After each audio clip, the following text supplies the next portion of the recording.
تازه او بد خبر ویل کیږي چې یو ساعت وړاندې د حکیم الکوزي صاحب په ټیم حمله شوې ده. د دوی کارکوونکي وهل او ډبول شوي دي او وروسته ډزې هم شوي دي.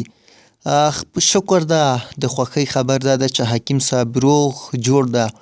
د هغوی همکاران سخت وهل شوي دي او د هغې همکار زیارمل چې لمر ټلویزیون کې هم دنده لري هغه هم وهل شوی ده، حتی دومره وهل شوی ده چې ذوب شوی ده، بیا له هغې څخه په غېږ کې دننه کلینیک ته وړل شوی ده.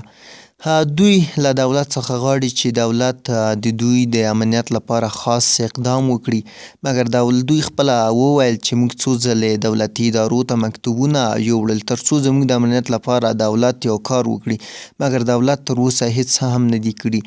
او د بل لوري لخوا وزارت داخله هم پیښه تایید کړې ده او ویلي دي چې باید امنیتي ځواکونه زر لاس په کار شي او د حکیم صاحب د امنیت لپاره باید لاړ شي.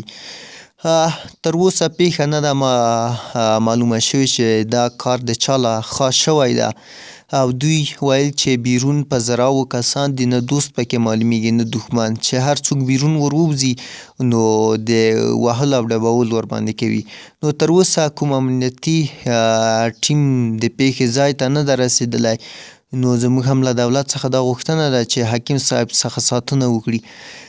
که نه دا بدبخته پښتون ده، که دا کوم بل دري ژبی وای د دې لپاره به اوس وخته امنیتي اقدامات شوي وو. لکه څرنګه چې تاسو ته معلومه ده چې هرات کې هغه کس چې هغه دري ژبی وه یعنې د کورونا د کشف یوه آله یې جوړه کړې، خالي دومره پکې معلومېده چې دا نفر کورونا لري، مګر هغې نفر څخه څومره ستاینه وشوه چې حتی تانور او همداسې خلیلي د نور ټول ورغلل.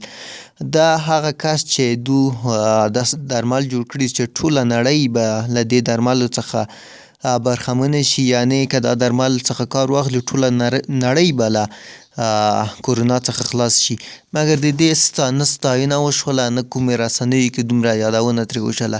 د دې پر ځای چې ویې ستایلې یا یې سپکاوی وکړله، دا هم زما په نظر چې دا هم د کورونا کومې مافیایي کړۍ چې دي دا هم د همغو لخوا شوې ده او هغه کسانو لخوا شوې ده کوم چې نه غواړي د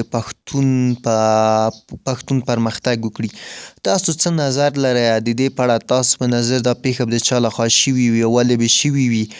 خپل نظریات له موږ سره کومنټ کې شریک کړئ.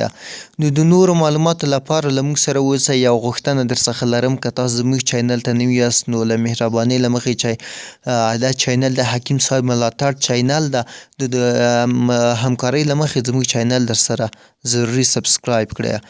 بیا هم درته وایم له حکیم صاحب څخه ملاتړ وکړئ، له هغې څخه ساتنه وکړئ، که نه که دا هستي دا سرمایه مې یو ځل له لاسه ورکړه بیا هېڅکله هم نشي ترلاسه کولی.